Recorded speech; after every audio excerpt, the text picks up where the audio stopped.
কিন্তু আমার ডিপ ফ্রিজে ছিল। এই যে, তো এখানে আমি অনেকগুলো চালের গুঁড়ি নিয়ে নিয়েছি। এখন আমি এখানে দিয়ে দিচ্ছি নারকেল। নারকেলটা একটু বেশি করে দেবো। নারকেল এমনিতে বাইরে থাকলে কিন্তু নষ্ট হয়ে যায়, সেক্ষেত্রে নারকেল এভাবে কুড়িয়ে ডিপ ফ্রিজে রেখে কিন্তু অনেকদিন খাওয়া যায়। এখানে বেশ অনেকখানি নারকেল দিয়ে দিলাম। এখন দিয়ে দিচ্ছি এখানে আমি স্বাদ অনুযায়ী লবণ।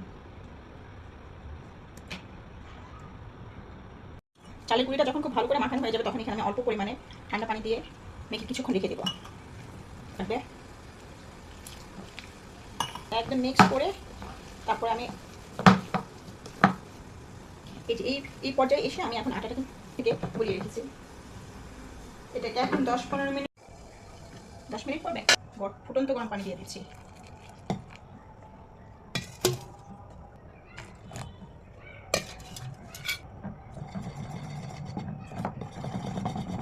এটা ঠিক এই পরিমাণ লিকুইড রাখবো আমি এটাকে দিচ্ছি।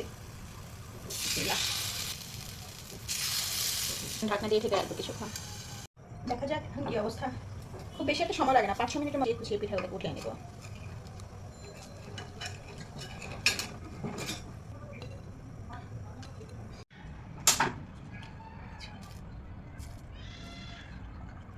কতখানি মুচমুচে হয়েছে আর তুলতুলে হয়েছে, দেখেছেন?